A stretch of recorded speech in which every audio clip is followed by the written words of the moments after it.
Hello friends, happy Friday. I hope you're all doing well this evening. Having a wonderful start to your weekend and looking forward to a fun time ahead.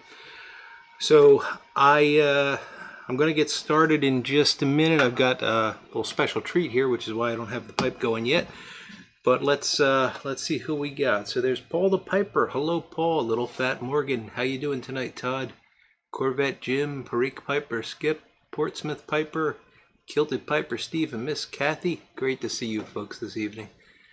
JMZ 256, Tim Fournier, Paragon Piper, Dude Rustica. How you doing, Steve? Perique Piper Skip, Reds 20876, Fuzzy Bakir. Hello there, Fuzzy.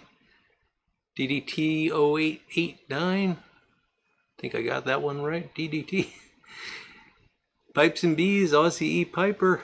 Great to see everyone this evening. We've got a pretty full house already. Of course, our guest tonight is Georg Jensen from MacBaren, and we'll be bringing him in around 8:15, so in the not too distant future. I am going to be smoking tonight. Of course, I've got some Haunted Bookshop, and I'm going to be having that, but I decided, since Per is our guest tonight, and he of course is representing MacBaren Tobacco, I'm going to have a MacBaren product. This is a tin of Three Nuns, and this is actually from July of 2014. I have no idea if you're going to be able to see that, but hey, there it is. July of 2014. I've got a lot of these cellared. I like it. I like this tobacco a lot. I don't smoke it very often because it's kind of like a special treat for me. So I figured, well, this is a good excuse to have a special treat. Besides, it's Easter in a couple of days, right? It's my early Easter gift.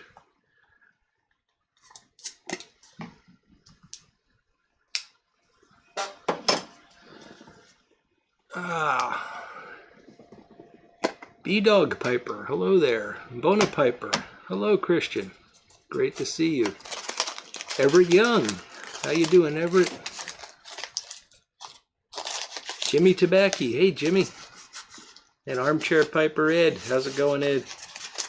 All right, so we got this far. Now we got to get past the second layer of security measures. Oh, pretty.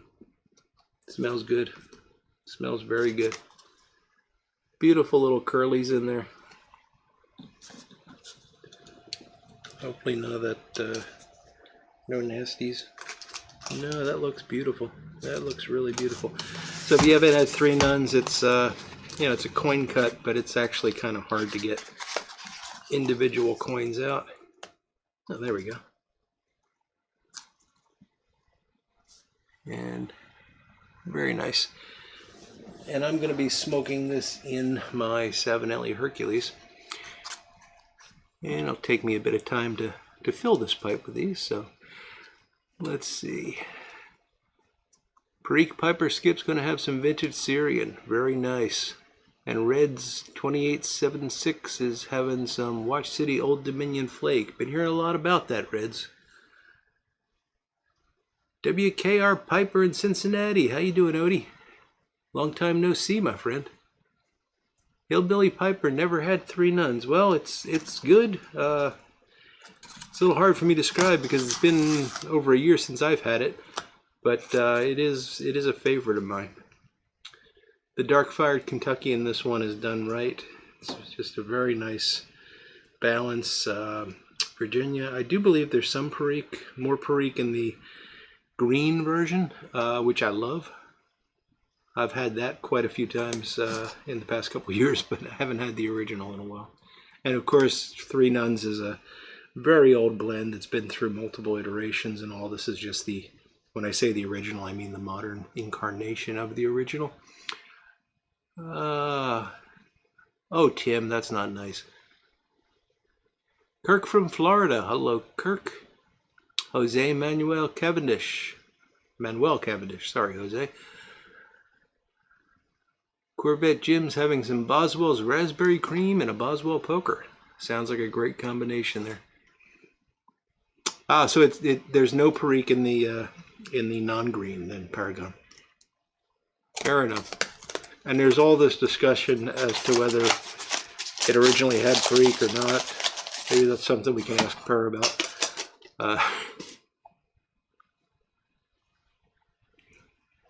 That is a fitting choice there, Steve. Dude Rustic has got out his Georg Jensen billiard. Perfect. George Tiedemann, Carter Hall in the Matches Friday Savinelli. Very nice, George.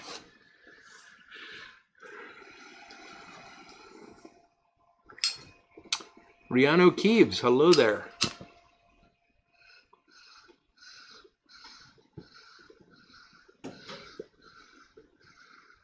And Boris the Piper. How you doing, Boris? Always good to see you. And our guest tonight may be up as late as you. It's morning for him as well. Jim Nelson, St. Bruno. Oh, I'm sure it's cold here. And I saw Corvette Jim earlier said that he had snow. Crazy. It's April, for goodness sakes.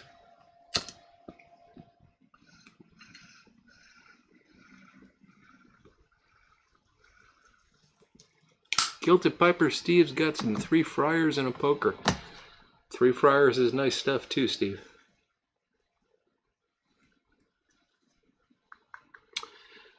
Michael Muirhead, how you doing, Michael? Good to see you. 1 degree. Holy cow, Everett.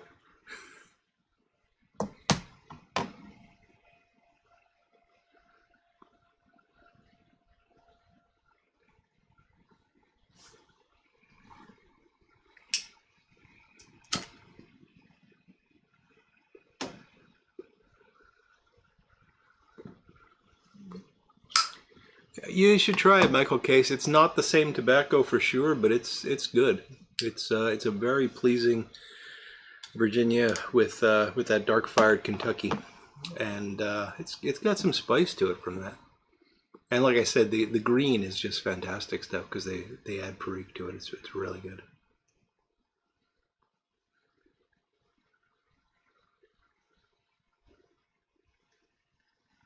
You're 1 hour ahead, Boris? Well, you win then. You still win the prize.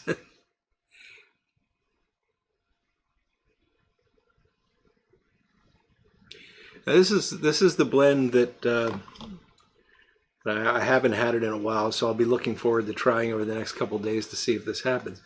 I smoke this in the morning, and it wakes my wife up, and she yells down the steps to me, "Are you burning toast?" Every time I smoke 3 Nuns. She thinks it smells like burning toast. So, and it's been very consistent over the years. Like, you know, I'll go for a year without opening a tin, and then I open a tin, and that morning.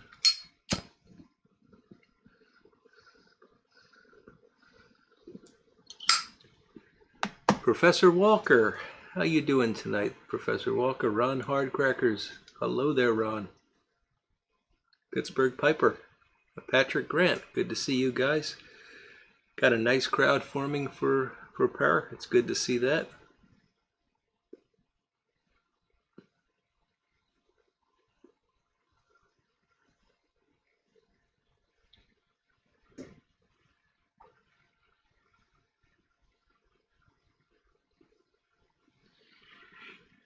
Yeah, WKR Piper, and it's particularly funny because you probably know that's one of the stroke signs is that you smell burnt toast. So, you know.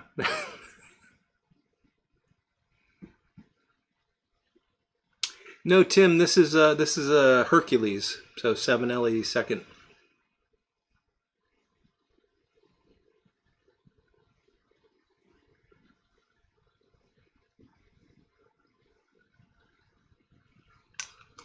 So I'm once again just having some water tonight.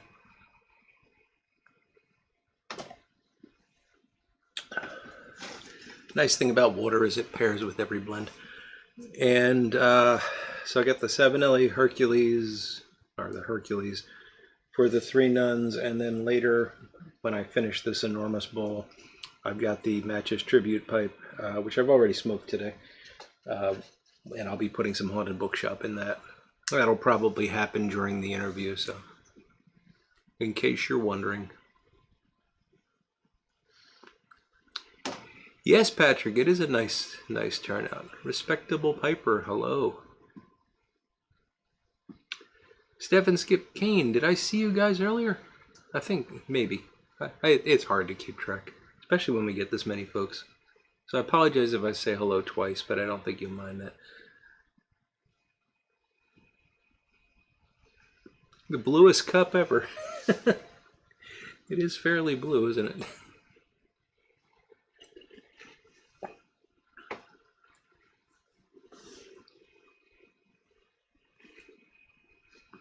Accountant's blend in a Torino with some coffee. Very nice, Tim.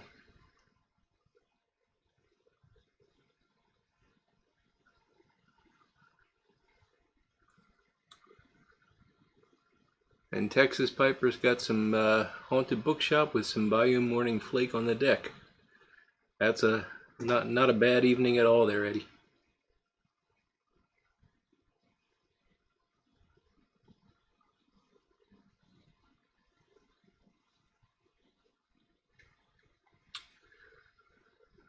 Dr. Pepper, very nice, Jim. A lot of people are pairing Dr. Pepper with pipes.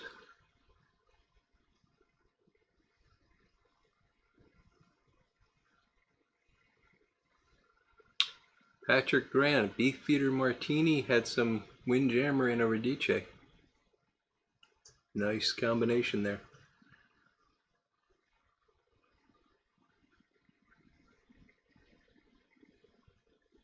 Desert Pine Piper, how you doing, Jim?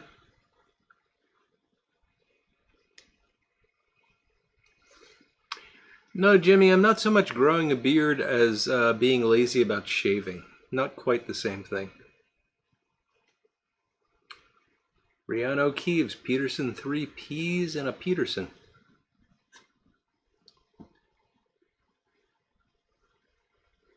And Brandon March has Burley Flake number 4 and a Peterson. Fantastic.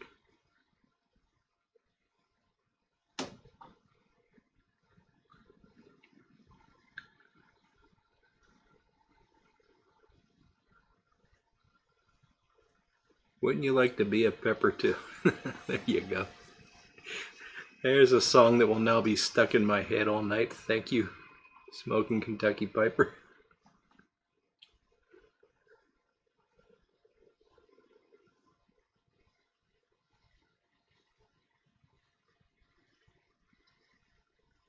I'm melting away, Christian. Are you having trouble hearing, or?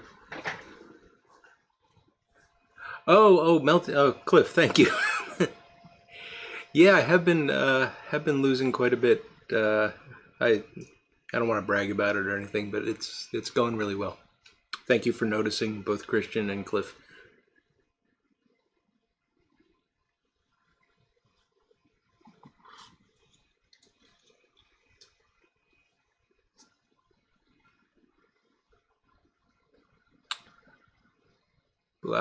Black House in the Missouri Meerschaum. Very nice, respectable piper rather, and breaking in the briars. Perfect. Haunted bookshop in a Cobb for the 16th day.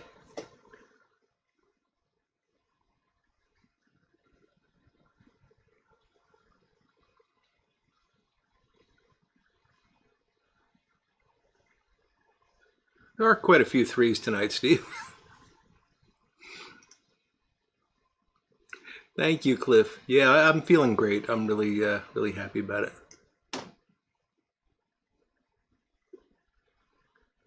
I think everything pairs well with bourbon, Odie.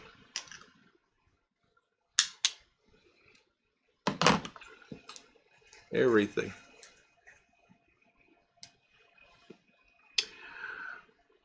Well, folks, we're just about quarter after the hour. We got a nice crowd assembled, so I'm going to go ahead and see if I can't get Per on the line. Probably not much of an introduction needed here, but just to make sure everybody knows who we're going to be talking to. Georg Jensen is the product manager at MacBaren Tobacco. He's been in the industry for quite a while, and looking forward to talking to him. Very happy that he was willing to join us on in our little corner of the internet here.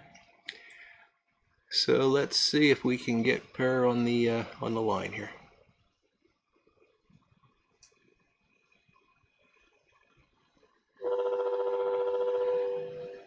And as always, let me know how the audio is once Per starts talking.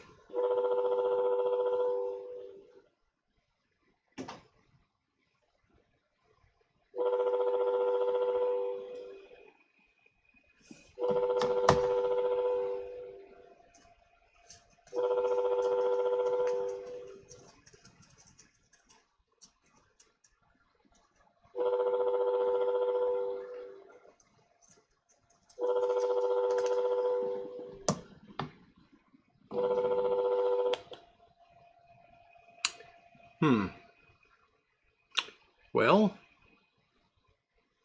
he didn't answer. Let's give him a few minutes and we'll try to call him again.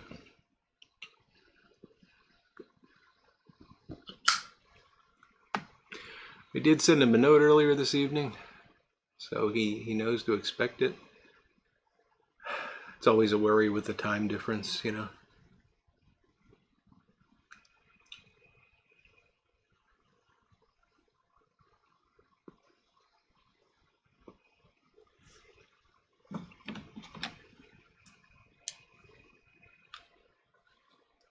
Yeah, somebody wake up here. Boris, you're closer. Can you go knock on his door? All right, let's try again.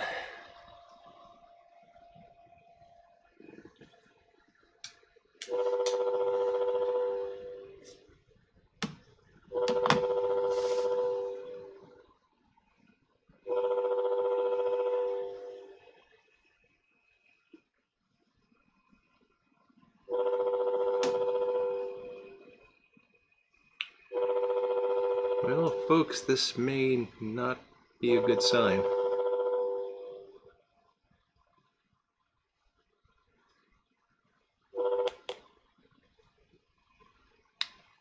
No answer again.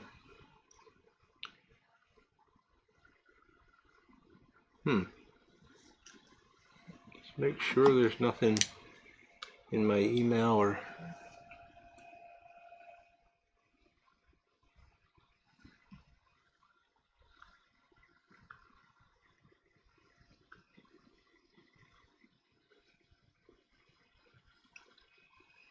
No.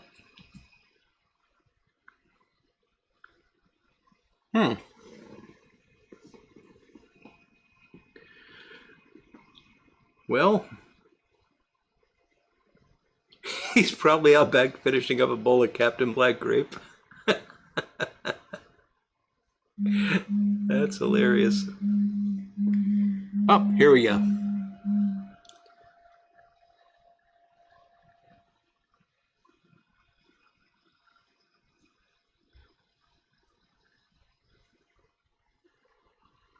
Hello?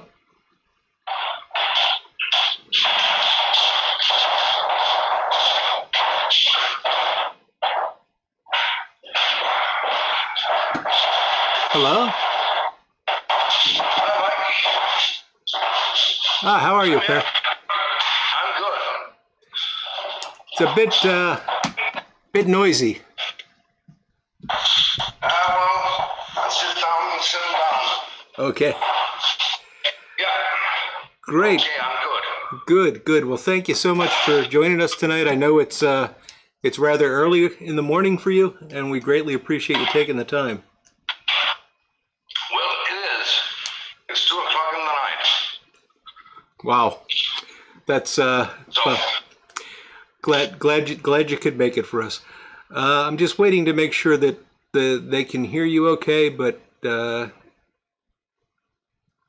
well, we'll find out. So, Per, again, thank you for joining us. And as I mentioned to you the other day, this is just a relatively small group of people. So we got 79 or so folks watching right now, and they're going to be able to hear you. There's no video, and we just like to have a chat and get to know the person a little bit better. So pretty much everybody knows who you are, but we'd like to know a bit more about the person that you are. So could you tell us a bit about yourself to start? Well, I promise you to find out who I was. Yes. And to be very quick, I'm Danish. My name is Per. I've been working 23 years with pipes, making pipes, and the last almost 20 years with tobacco. I'm married, international, to a German lady. Mm-hmm. So that's very nice as well. And I got 2 daughters, and I think that's all about me. Okay. So 23 years in the pipe and pipe tobacco industry, and part of that was a family influence. Is that correct? Well, it was only a family. I was working at the start in my father's pipe factory, and he died in 1980. Okay. And then we were 3 that took over, and that was my mother, my sister, and myself.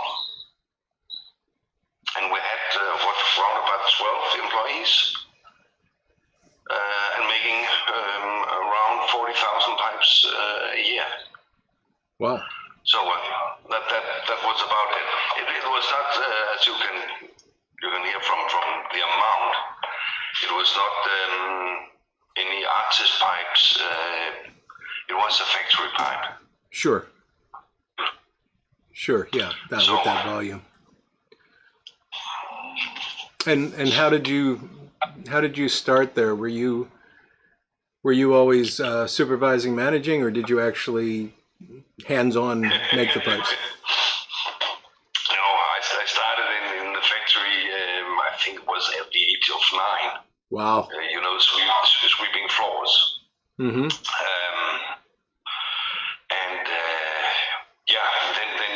It started slowly, and I got into one operation after the other.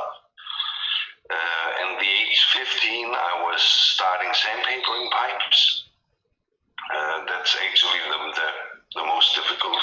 You should know that, but yeah. It's probably the hardest job to do, because you have to get the damn thing straight, so you don't make it bigger on one side than the other. Sure. And that takes some practice. But no problem, I got that. So by 18 I was sent 1 year to Germany to learn their language. Mm-hmm. And with 19 I came back, and then it was a full-time job in the factory. Since then, until I was, I think, 42. Okay. And at what point did you move more into the pipe tobacco world? Well, that came at the I think it was 1999. We got into some financial problems, because I think we were better craftsmen than we were businessmen. Ah, okay. So so we got some financial problem, and which forced us to sell the company to Larsen. Mm-hmm. And the cooperation with let's put it that way, my new boss was not that good. So after 1 year, I started making what we call school in the evening to get some education. And then I got a problem. If I need a reference from my former job, when I was looking for a new one, mm-hmm. I had to sign that myself. Oh. And I don't think people would believe in a recommendation that I signed myself. So I wrote, or I called Per Book from MacBaren, and asked him if he could give me a recommendation, because I had made some colleges with them over the last years. Mm-hmm. And he did that. And then a week later, he called and said, well, what do you need a recommendation for? Recommendations you need when you need a new job. Are you looking for a new job? And I said yes. And then he offered me to the job of product specialist, because the old guy was going into pension. Okay. So they needed a new one. And I got all the basic, so to say, I had the basic information I needed from the pipe side. Mm-hmm. So, and they knew me from these colleges. So, yeah. Half a year later, I went to MacBaren and started working with tobacco. All right. And please, Mike, don't think that I came to MacBaren and immediately started with product development and all the funny things. Right. Product development came a little bit in 2005, where I was a bit, what do we call it in English, a bit pissed. That I heard the last 4 years that people said MacBaren cannot do any English blends. Mm-hmm. So together with our official product developer, I started to develop my take on an English blend. And that became the later Vintage Syrian, HH Vintage Syrian. Ah, okay. So when our export manager in 2006 was in badly need for a new tobacco, I was the only one who had something. The marketing department didn't have any. Right. So I think that was the reason why the HH Vintage Syrian came on the market. Mm-hmm. Mine, or were there HH prior to that? Yeah, you can see that, but at that time I didn't know that it was going to develop into the HH. Ah, okay. That came a couple of years later. HH was never meant, or from the beginning, it was not meant to be a line of tobaccos. But over the years, with all these specialties, it became a line of tobacco. And then at a certain time I think it was in 2009 or 10, I suddenly saw the meaning of the HH line, that it was a line of tobaccos with no top flavor. Mm-hmm. Only the tobacco itself, what you as a pipe smoker would taste. And we had two tobaccos with top flavor. We had the Highland Blend and we had the Mature Virginia. Even if you have whiskey in the one and it was red wine vinegar in the other one. Mm-hmm. But it was added top flavor. So I'm sorry, I have to kill those two tobaccos and take them out of the market. And if any of you listening to this was smoking this and you liked it, please don't be sour at MacBaren, be sour at me, because I was the guy who did it. So now you have your guilty person. Right, we know who to blame. Yeah. Yeah. And after that, the HH line just went into a line of tobaccos without top flavor. And then in 2012, I think we made the big one, and that was the Old Dark Fired. Yes. Yeah, and since then it has, Bold Kentucky, we had the Rustica, the Burley Flake, the Pure Virginia. Yeah, after I got the idea of what it should be, then there were no doubt in my heart. And then they came automatically, more or less. Right. Yeah, it's interesting what you said about the Mature Virginia and the Highlander, because when a blend disappears, very often it's assumed that there's some component that's not available, or some reason like that. It's no longer possible to create that. But I guess that it is often and perhaps more common that it's just a decision that has to be made because of the brand or the economics or whatever might be involved. Yeah, and please don't think it was easy to take these two out Sure. of the picture, because it wasn't, and I knew I was going to hurt some pipe smokers that was smoking these blends, and I tried to upfront to excuse that I did it, but I had to do it because otherwise I didn't have a line of tobacco with no top flavor. Right. And that was my goal, to go natural. Sure. And it has seems to be a right decision. Yeah, it certainly has met with success, it seems. Yeah. It does, yeah. Yeah. Yeah, the old Dark Fire in particular, I mean, it was really amazing to see that take off, because it seemed like just a matter of months, and at least in the the circles that I travel in, everybody was smoking old Dark Fire. It just like boomed. Yeah. I remember I was at the Chicagoland Pipe Show,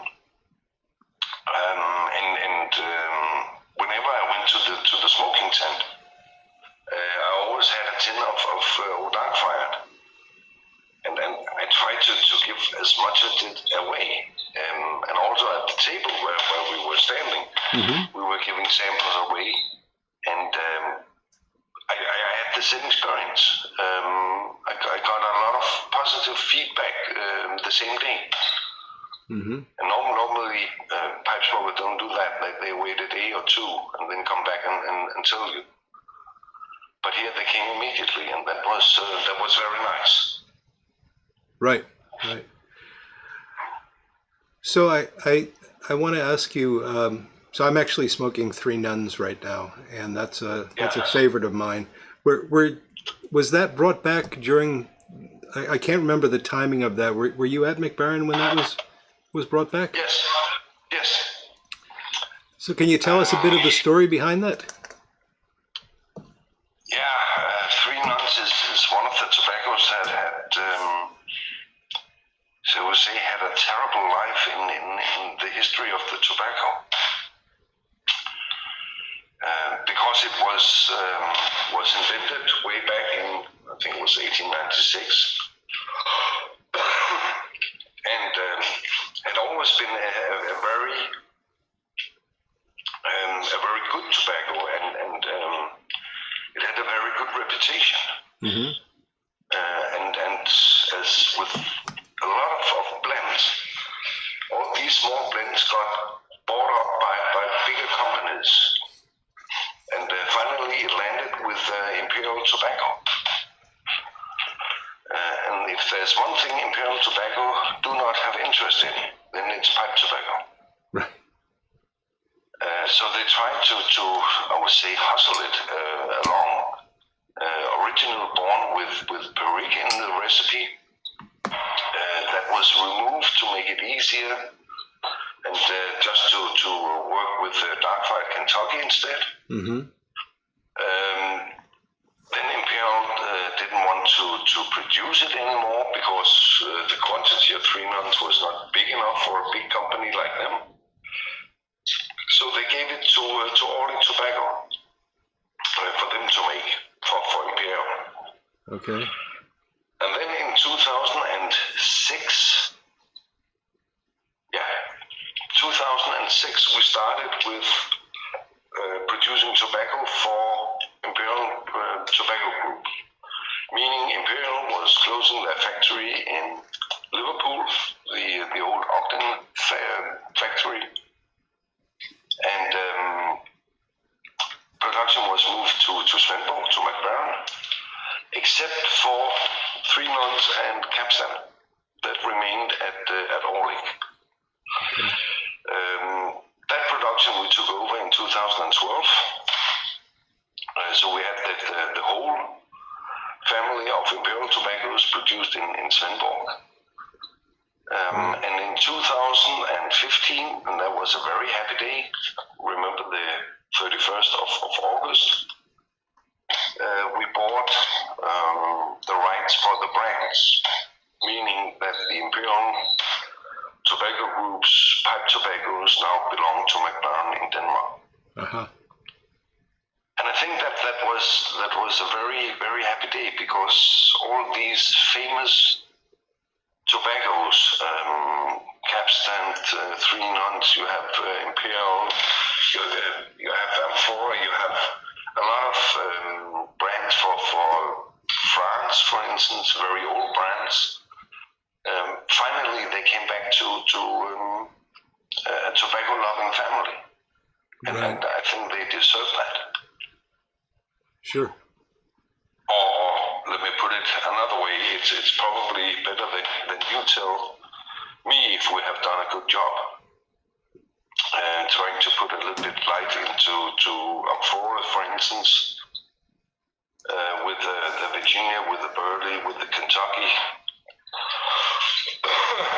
Yes. Also to make it a little bit more distinct than it was before. Right. Because when Imperial made a new product, it was just looking at the shelves and said, okay, what do we have standing? Okay, we have this, and this tobacco is mixed with X% of Virginia and so on. So they just change the percentages a little bit and call it a new tobacco. Uh-huh. And that is not the way. That is not a way to go around making a new tobacco. Of course. Yeah, and at least from my point of view, it has been a successful thing. The Amphora line in particular, I know quite a few folks that really enjoy those tobaccos now. And not that long ago, I don't think they were available in the U.S. I mean, that was the case with Three Nuns. I know the quality was not as good, and for whatever reason, we couldn't even get it here in the U.S. So for us, it was a reintroduction to it. But yes, I think you're right about just, those blends being with a company that understands and cares about pipe tobacco and pipe smokers is a good thing for all of us.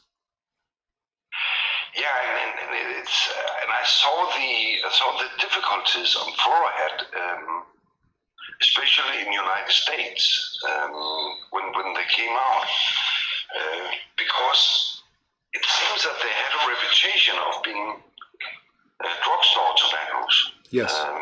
They also came in a pouch. And for me, living in Europe, a pouch is very normal. Mm-hmm. You get all the tobaccos in a pouch, and the most of them you also get in a tin. Right.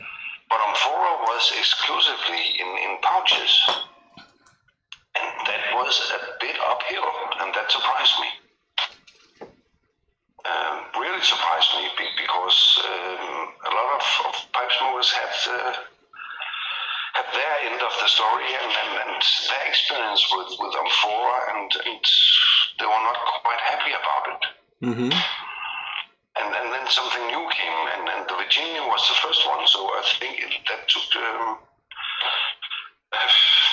that was a fight to get that positioned in among the pipe smokers. With the Burley and the Kentucky and the English, that was a bit easier, because the Virginia had led the way. Oh, okay. But that has surprised me, that the struggle would be that hard. But it was probably because it had the reputation of being a drugstore tobacco. Yeah. Yeah, I could see that. People was looking down at it, because in Europe it's a normal tobacco, normal priced, aside the other tobaccos we produce. So in Europe there was no struggle, but in the United States we had. Yeah. Yeah, and I have to admit, the first time I tried the Kentucky in particular, I didn't know what to expect, because it was a pouch, and a lot of times the pouches that we get here are not quite the same quality as what we would see in a tin, but it's excellent tobacco. I mean, it's really very high quality and every bit as good as a tin tobacco. So it's and I know a lot of people that agree with that, and you'll probably hear from some of them when we turn over to the chat tonight. Yeah. So one last question I've got for you before we do start taking questions from the chat room. I'm just wondering what non-pipe and pipe tobacco sort of things occupy your time. What are your interests? Do you have any hobbies outside of that area? Any things you enjoy? Yeah, and I like to say now I haven't paid you to ask that question. But at the moment, one of my very strong hobbies that is to make videos. Uh-huh. About pipe smoking, about pipe tobacco, and it's rather funny because I had the idea, all the things I have in my head. One day I won't be here, and then they would just disappear. So I always threaten to write a book. I have to admit that's a bit difficult to get started. Mm-hmm. So then I started with videos. That's much easier. And put them all on my YouTube channel. Yeah, and I'm getting a lot of visitors, a lot of remarks. And it seems like the pipe smokers like them. For instance, here the last one I published was how do you fill a pipe with spun tobacco? Uh-huh. And it's not meant as this is how you should do. I'm just sharing my information, my experience with spun tobaccos, what I learned from my father, Yes. and then putting it on video. Okay. And that's a fun thing. That's a fun thing.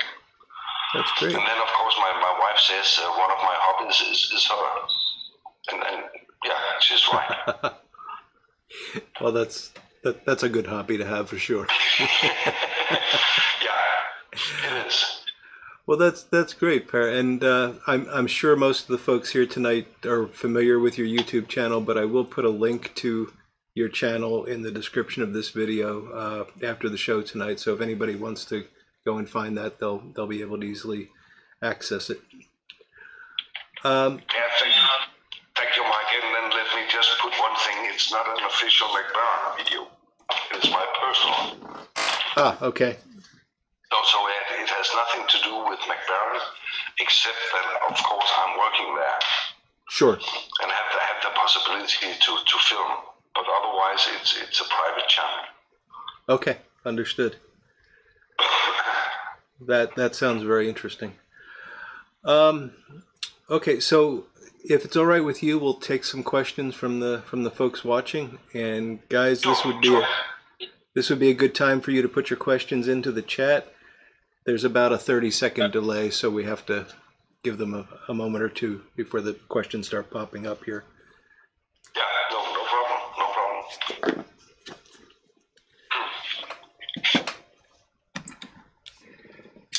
I just have some water, so I'm ready to talk some more. Yes.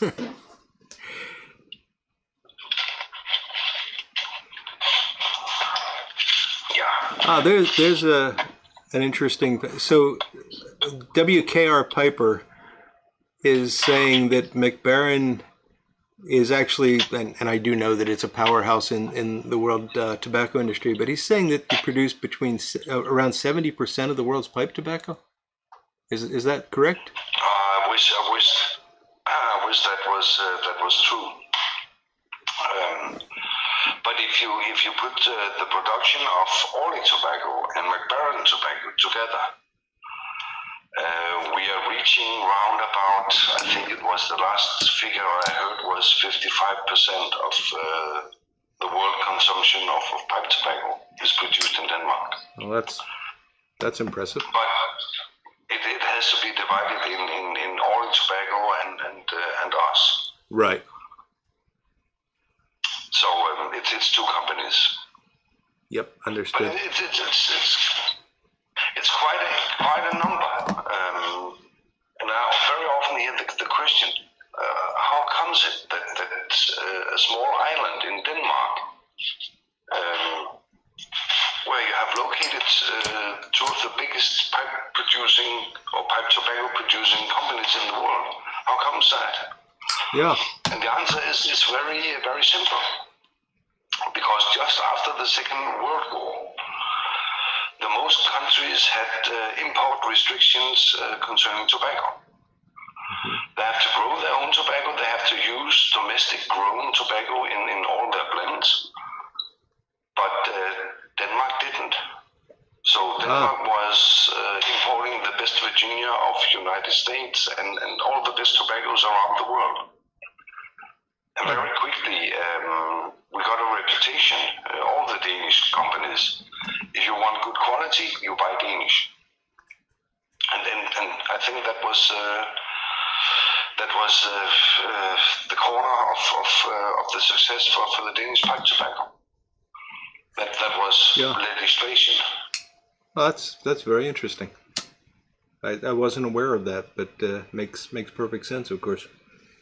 Yeah, for instance, France and Germany, they both had a law claiming that they have to use 30% domestic grown tobacco.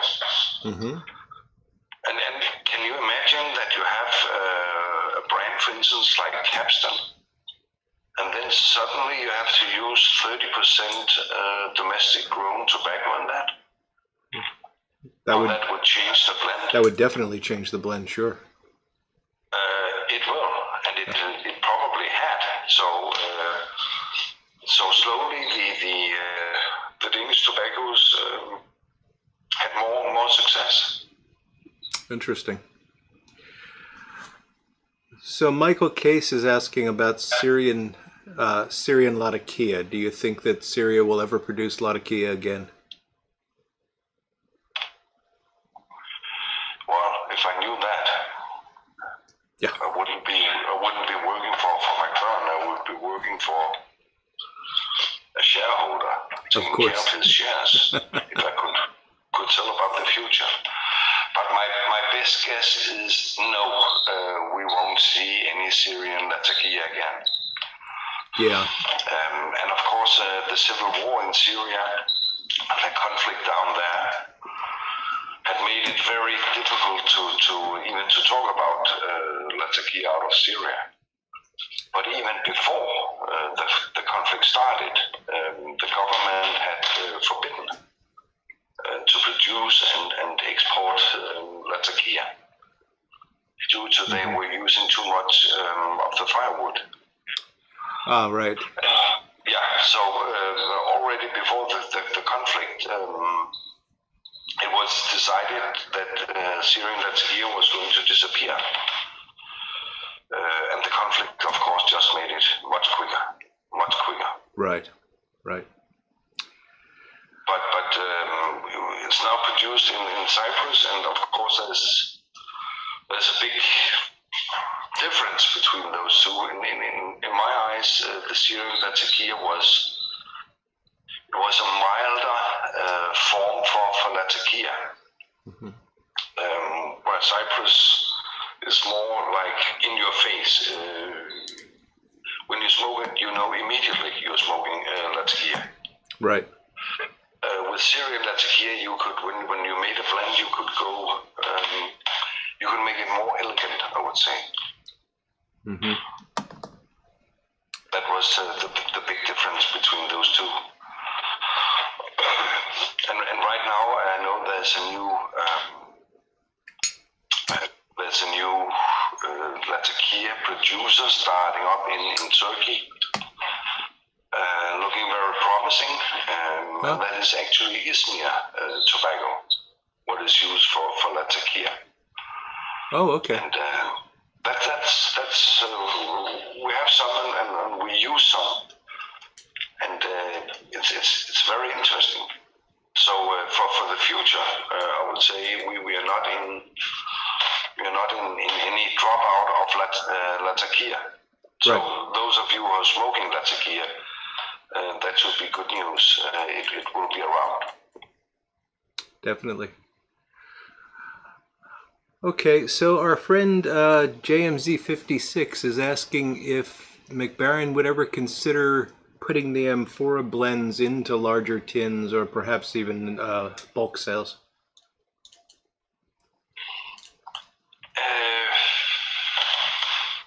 Yeah, we have considered that, but we also have to remember that the FDA have regulations, so it's not possible for us to do it. Ah, okay. Unfortunately, if the amphora had been on the U.S. market, they have been in the United States for ages, but they have a specific date in 2007. And at that time, Imperial have pulled the amphora out of the American market, together with Capstan and 3 nuns, for instance. So even though that amphora was on the market decades in the United States, it was not on the market in 2007, and that makes it very, very difficult to make them in bigger quantities. Yeah. If it was possible and we could do it, I would do it in a heartbeat. Because if you like a tobacco, you have to buy it in 50 gram. That's not much. And right. I know how we are selling bulk tobacco in the United States. So of course that would be the logical way to go around and put it out there in bulk tobacco, one pound. Right. But unfortunately, that's not possible. Understood. It's yeah, the FDA is not our friend these days. Oh, well, that was very nicely put. Okay. So Sailor is asking, do you smoke a pipe? What pipes do you like, and what tobaccos do you smoke?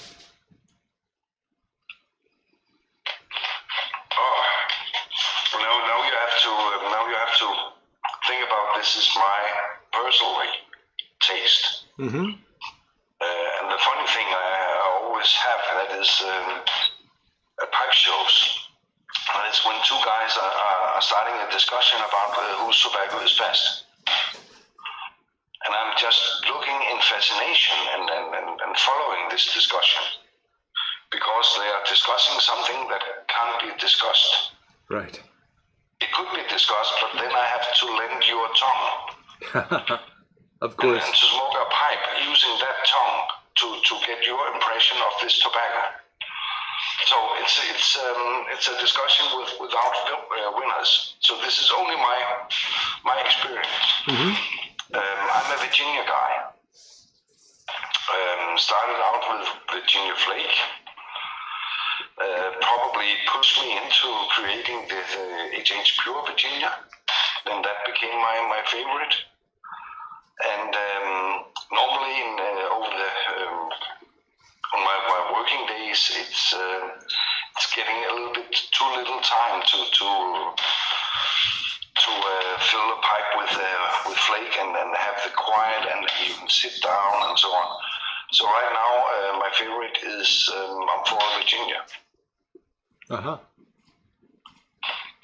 So yeah, I'm a Virginia guy, but I smoke in my work. I smoke all kinds of tobaccos. Sure. And you can see me on video. I can, but the folks out there can't. Then you perhaps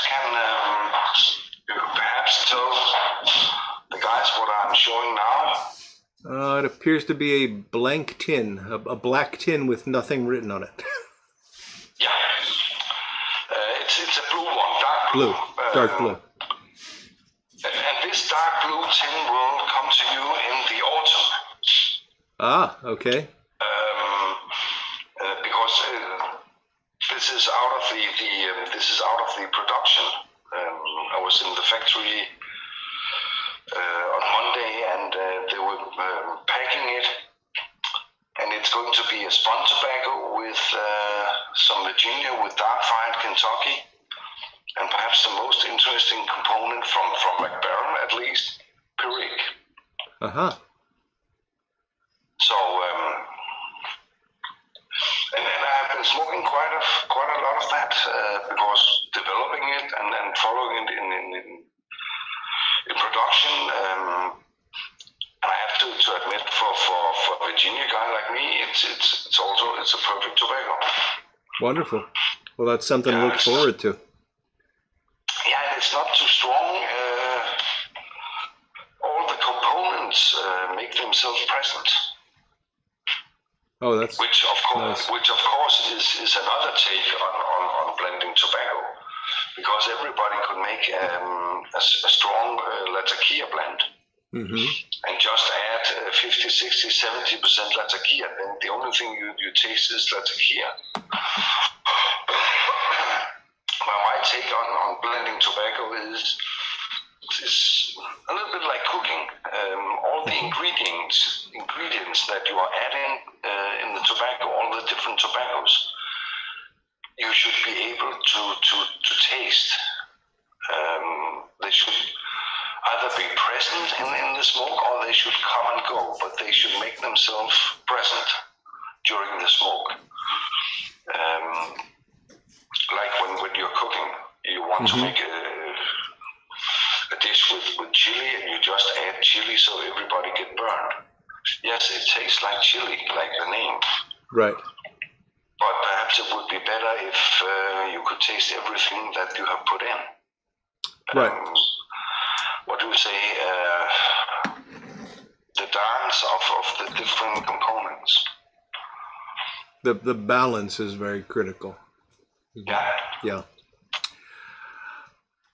So we've got a question, and unfortunately I've lost. Oh, I think it was our friend Paul the Piper was asking about nicotine content of MacBaren blends, and what is the strongest in terms of nicotine that you folks produce? If we measure it, it's a French blend called Scavalati, and the second one is the Rustica. HH Rustica. But nicotine is like any other thing in this world. It's informative, but it's not necessarily deeming, because everybody have their own nicotine level. Right. Some can smoke very, very strong nicotine without even getting a tear in the eye, and the next guy, well, he starts crying because it's too strong. Right. So it's very individual, and that's also why we don't normally talk about nicotine, because in pipe tobacco, you feel it when you try it. You have the best measure instrument in the world. That's your own body. And that will tell you where you lie in nicotine, if this is satisfying for you or not. No producer can put that on a tin. Yep, understood. That's and even if just to make a small background, if you have a Burley tobacco and a Virginia tobacco, and the content of nicotine is the same, then when you smoke the Burley tobacco, the pH value is around 7, means it's neutral. And the Virginia tobacco is sour. And the human body takes more nicotine out of a neutral or alkalic smoke than it takes out of a sour smoke. Meaning you are getting more nicotine out of the Burley than of the Virginia. And that's also a thing I have in my backhead when we are composing tobaccos. Right. Oh, that's the chemistry or the pH level of the tobacco where we want it to end. Oh, that's very interesting. So it's not just the individual's chemistry, but also the chemistry of the leaf and how those two things interact. We can give a standard, but then it's up to the individual smoker how they obtain the nicotine. Gotcha. It's different from person to person. Great. Thank you for that. That is very interesting. Two more questions that I saw come by because it's 9 o'clock here, and I want to let you get back to your morning. But if you don't mind, just answering two more quickly. One was on the vanilla roll cake, and there was a question about cellaring that, because typically we don't think of aromatic blends as something that should be cellared, but that's a unique take on that. So would you recommend that would improve? Do you think that would improve with age if it were cellared? Yeah, because here you have a high amount of Virginia tobaccos. Mm-hmm. And in my eyes, Virginia tobaccos are the best to be, or they get more out of storage than other tobaccos. And yes, it's an aromatic, but it's very subtle. It's not overkill. It's the vanilla makes itself present, but it's not like in your face. The only thing you taste is vanilla. Mm-hmm. So in that sense, I wouldn't call it. It's not a high aromatic, at least. So I would have no problem in storing that. Okay. That's for sure. It's Virginia tobaccos, and this subtle vanilla flavor will not disappear. It will probably get in better connection with the Virginias over time. So my recommendation would be try it. Right. Very good. All right, last one, and I've seen several folks kind of point to this question. We obviously have not had many pipe shows recently. Where do you think we're going with that? Do you think we're going to see pipe shows again in the coming years, and will you be attending them once again? Definitely. Well, the last one here, the Chicago Pipe Show, was cancelled once more. Yeah. But I'm sure next year it will take place. At that time, we more or less, everybody who's interested had a vaccination. So it should be safe to go to pipe shows again. Yeah. And I have high hopes for our pipe show in Richmond, which is taking place in Sutcliffe tobacco factory. Uh-huh. And I'm hoping that I'm able to be there in October. But we'll have to wait and see. Okay. Right now, unfortunately, we are not the master of the universe. Indeed. Something called Corona that leads the way. Indeed. Yeah, that's well appreciated. But we certainly would love to get to see you in person sometime, not too far from now. Yeah, at least next year in Chicago, I'm sure to be there.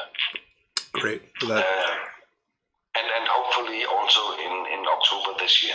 Okay, wonderful.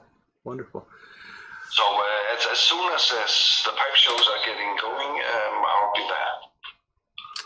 Great.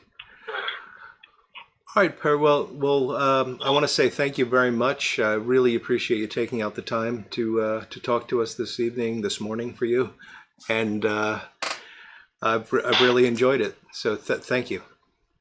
Well, my pleasure as well. And you can call me late. You can call me early. It doesn't matter. I find tobacco and pipe smoking it's a fascinating thing to talk about. So whenever you feel like, please call me. Indeed, will do. All right, well, you take care now and stay safe, and we'll talk soon. Yeah, thank you. Okay, right. Mike. Bye now. Bye.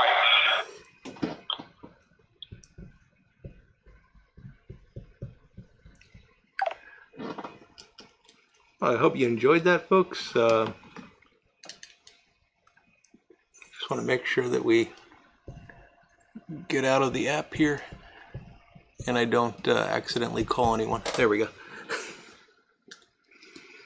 So that was fantastic. I saw a lot of questions come up and comments and things like that I just couldn't get to because of the time, and I really do appreciate that it's quite early in the morning for Per, and you know, wanted to be respectful of his time. But it was an enjoyable discussion, and hope you all got something from it.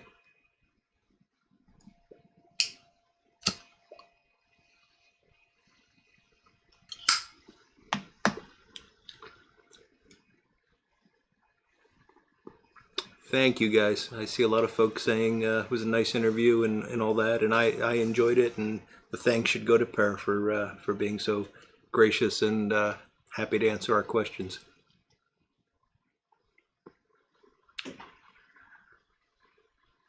WKR Piper, I I hope I didn't put you on the spot the way I asked about the 70% there, but you were pretty darn close. I mean, 55% in Denmark is a respectful amount of the world's pipe tobacco. So you were close enough.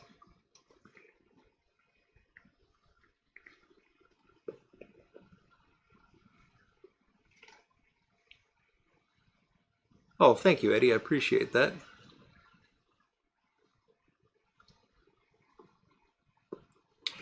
Yes, Boris, he is a nice guy, and other people have told me that. And you know, I haven't met a not nice guy, but it's interesting as I've done these shows. It seems like the people that I'm, how do I put this? Like I think next week we're going to be talking to Phil Rivara, and no, well, next week we're going to be talking to me alone. So that's an even better example. I know I'm going to be able to talk to me alone without any problems. Phil, I know Phil a bit. You know, we've traded emails and things like that. I think Phil's with us tonight, and you know, Phil's part of the community. I'm sure that's going to. But sometimes someone that I've never spoken to, you know, that's a name in the pipe world, I get a little worried about, you know, how's the talk going to go and everything. And it's always been fantastic. And I think, as we all have said many times, there's just something about pipe smoking that brings out the best in people or attracts the better people. But they're all nice.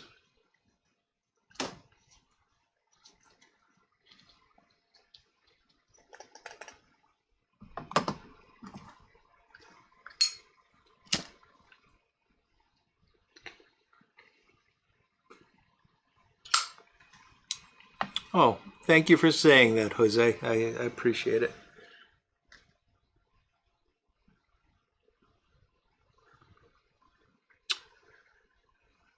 Reed Bender Bud watching from his smart TV. So we were on the big screen tonight, Bud? That always seems a bit funny to me that somebody's sitting in their family room watching me on a television.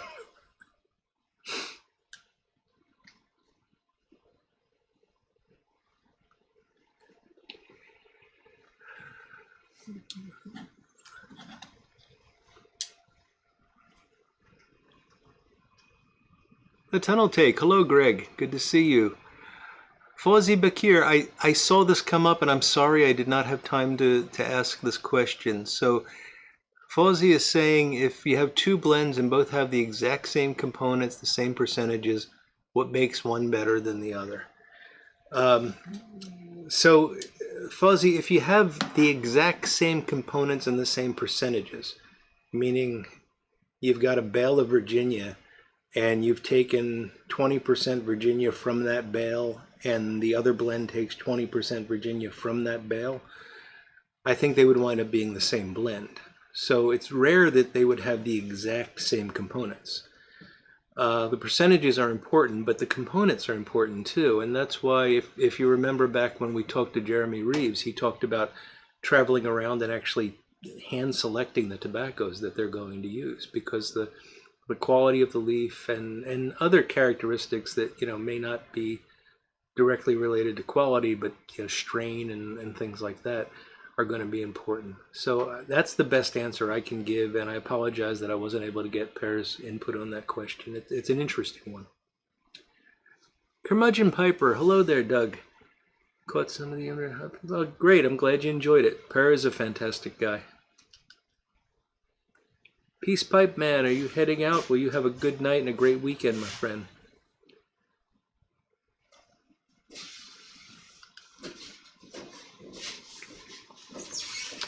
Couch is outside with Ilva, smoking some Haunted Bookshop. Couch, is it as cold there as it is here? Oh, thank you, Skip. I'm glad you enjoy it. Makeup artist. That's funny, bud.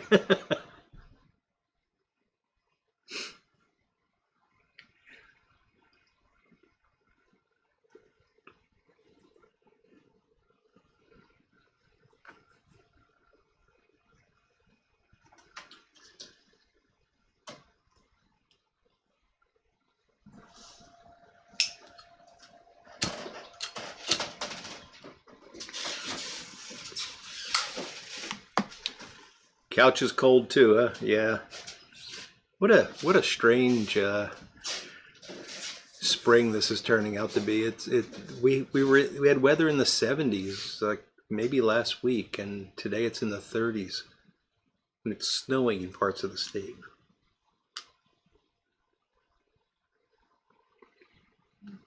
JMZ, the soil definitely plays an important part.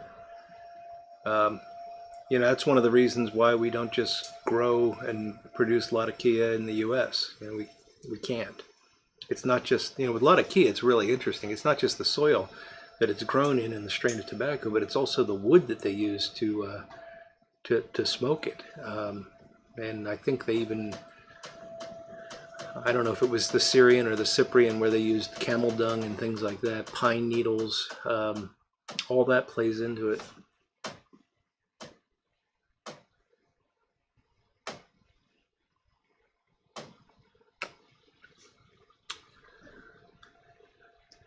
Simplex and Voodoo play nice.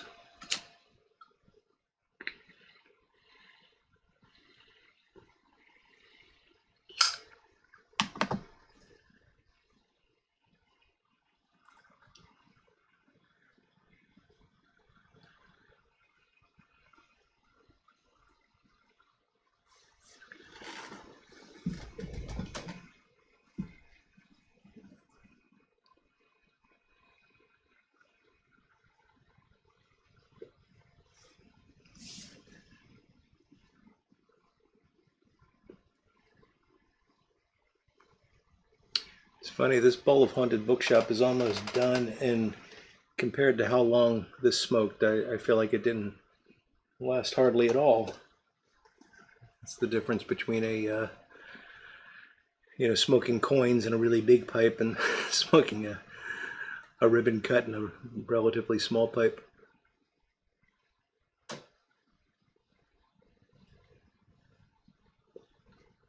Greg, I don't know what happened to our warm spring, but it better get back here soon.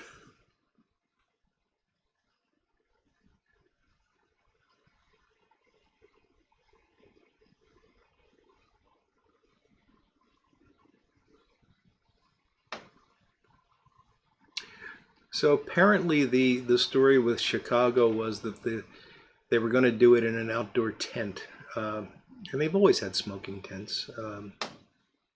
And the fire marshal wouldn't give them a permit because the tent was flammable.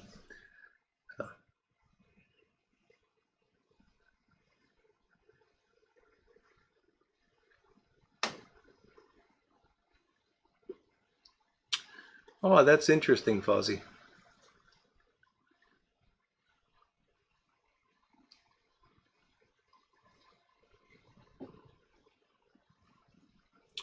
Corvette Jim's packing his Morta. What are you packing it with, Jim?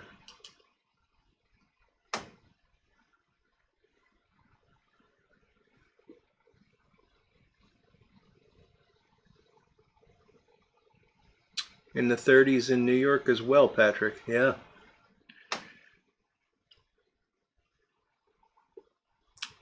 Yeah, tomorrow is opening day of trout season here in Pennsylvania, and it's in the 30s.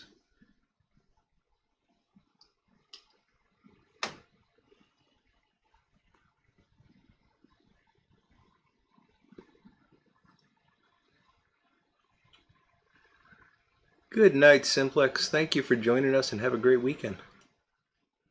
Ah, Whiskey Cavendish. Very nice, Jim.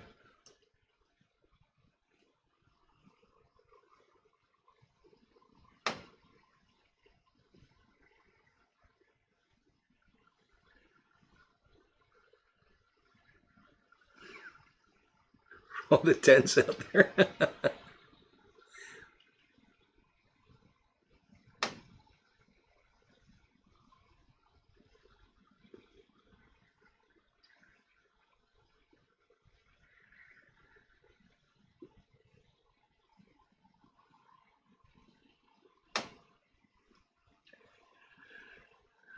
Wow, Mick,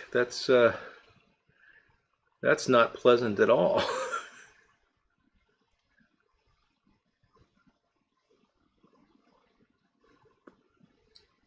Well, Patrick, maybe that's the climb into spring that we're waiting for.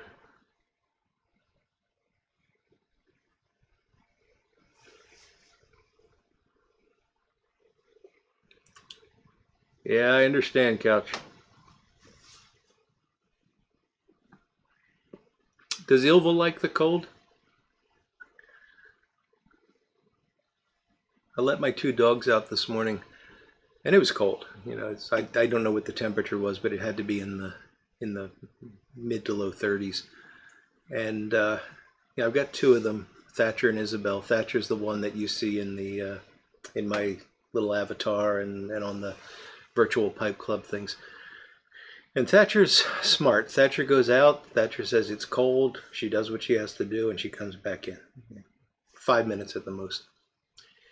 Isabel lays in the middle of the yard in the grass and decides that she's going to spend some time outside. She was out there for an hour in close to freezing weather. She's got a heavier coat than Thatcher. I think she just enjoys the cool, but dogs can be a little goofy sometimes.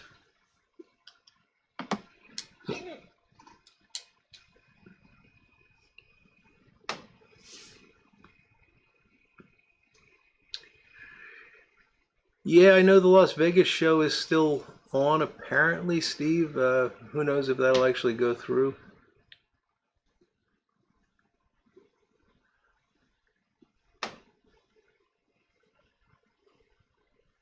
Oh, that sounds like a great day, Timber Drifter. Days like that, you don't mind that you don't catch anything.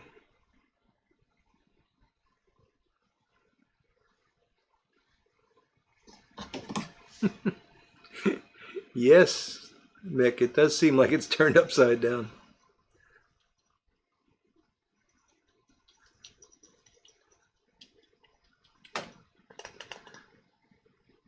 Yeah, Couch, they're all a little weird.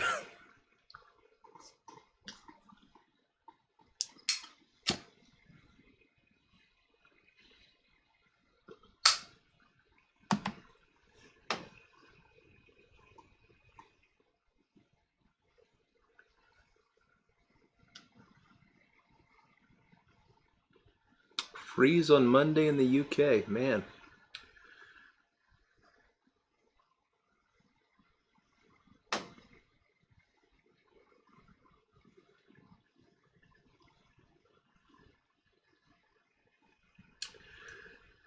That's interesting, Fuzzy. A lot of Syrian guys, even living in Latakia, don't know that there's a tobacco named after their city.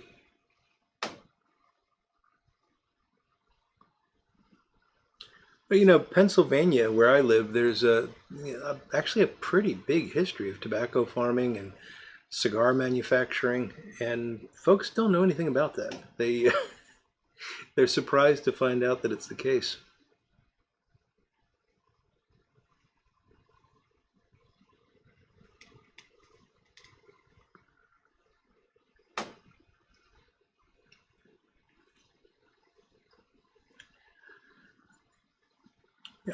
I hope we're going to start to see things opening up, and these shows are going to, like the Las Vegas show, are actually going to happen. The vaccine's going to be generally available very soon.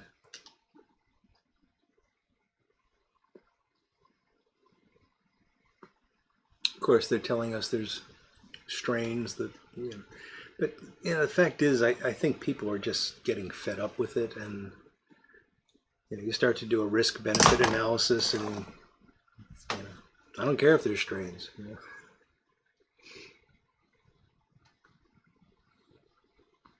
65 and sunny in Oregon sounds nice, Michael. Yeah, Couch. There is still quite a bit of cigar wrapper grown in Pennsylvania, and it's good stuff.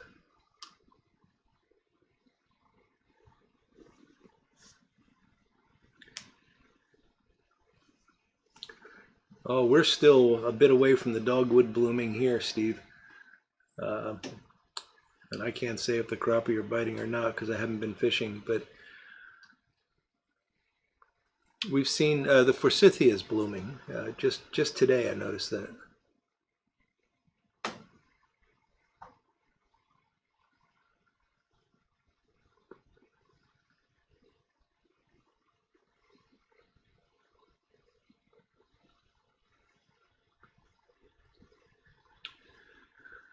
Michael, I don't consider Amphora Original to be an aromatic because there's also, what is it, Amphora Full, which is sort of the aromatic version of that, I believe. I've never had that one, but the Amphora Original is not really aromatic in my opinion.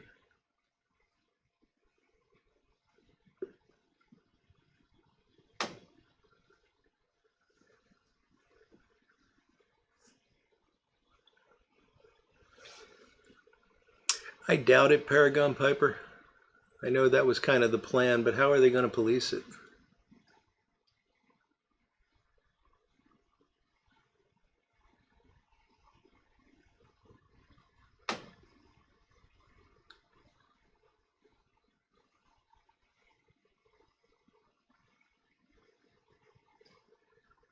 It's a good point, Jose. I wonder how many people in Louisiana know what Perique is.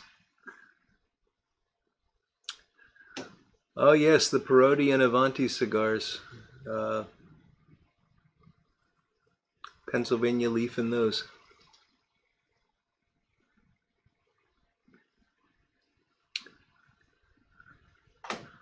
Oh, Ilva's got to stop doing that, Couch.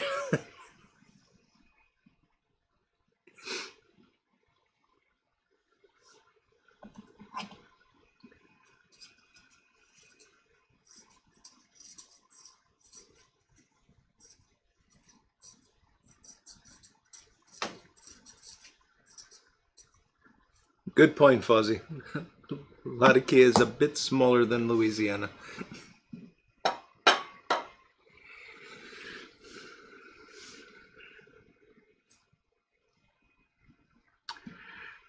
Yeah, the import thing might be an issue, Paragon. I don't know. We'll just have to see what happens, you know?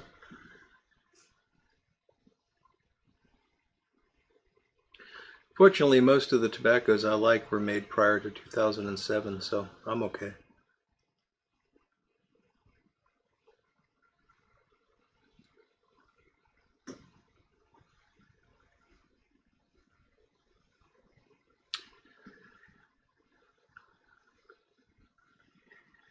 Yeah, Aussie Piper, and there's also, you know, the possibility of bringing pre-2007 blends back that have been stopped. You know, they're no longer being made. So, you know, hey, maybe we'll get Sugar Barrel back.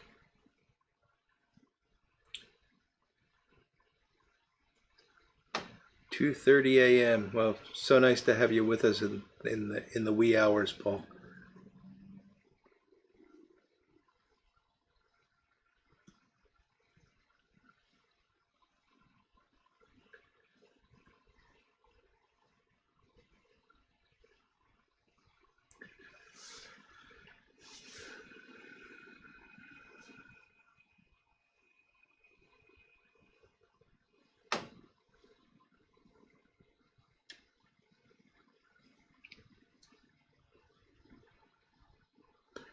Tim, I don't know if you missed out. I mean, there's a lot of good stuff being released now too.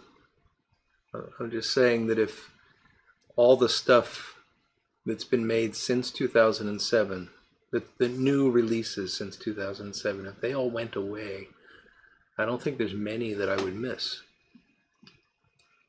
You know, so things like Three Nuns and Bengal Slices are going to be grandfathered because they're old blends.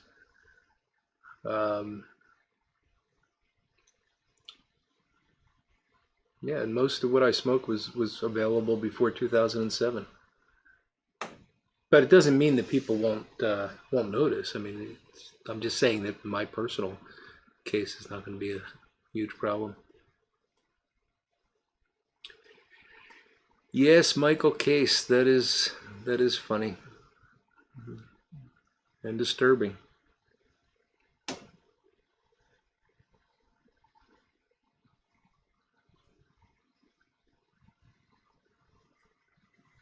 I mean, I think it's funny how even on a personal level, folks will tell me that I shouldn't be smoking because it's bad for me, and then turn around and smoke marijuana. Um, I just don't get it.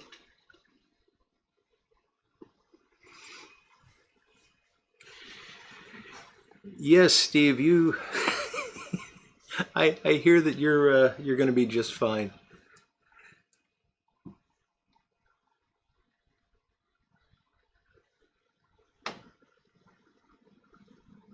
Bengal Slices Black Label. Did they make a variant on the Bengal Slices, or is the Black Label just the?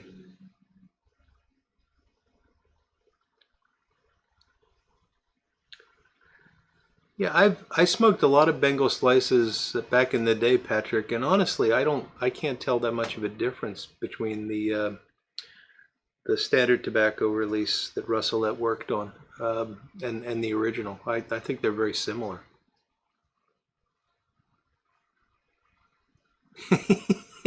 Yes, there are no sliced Bengals in the tin.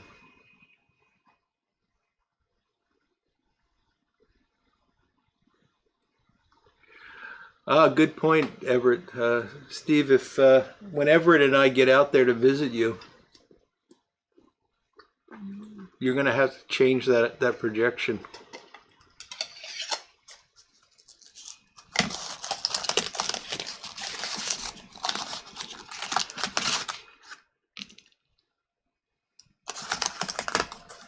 Indeed, Jose.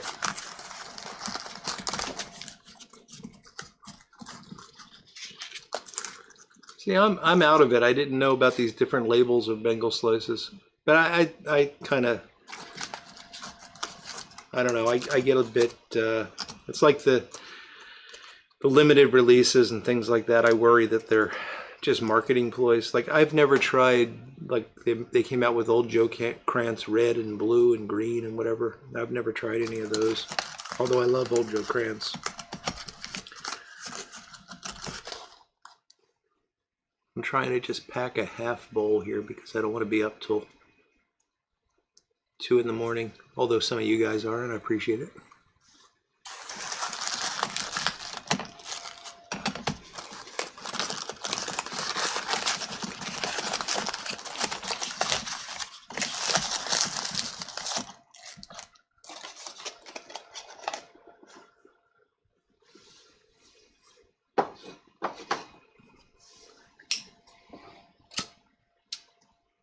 That's the truth, sailor.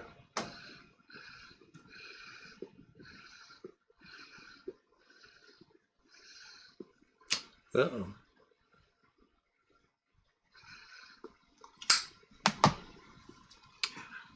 Thank you for joining us, Paragon.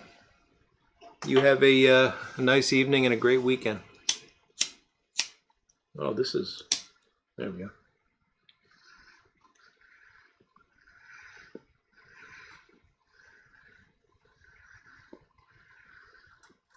It's a problem when your emergency backup lighter doesn't light.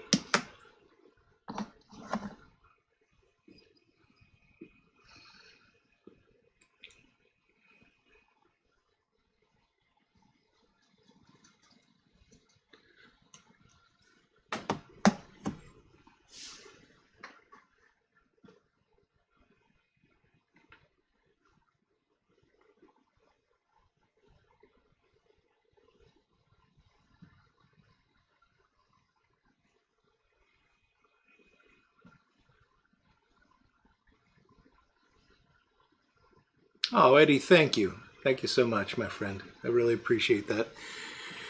And you have a blessed Easter weekend too.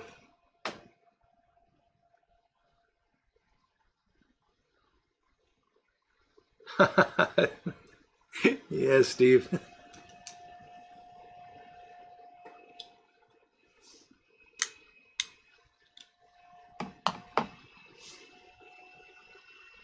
Oh, that's interesting, Tim. I'd like to say I'll look into those, but I don't know if I will, to be honest, because like I said, I enjoyed the original so much.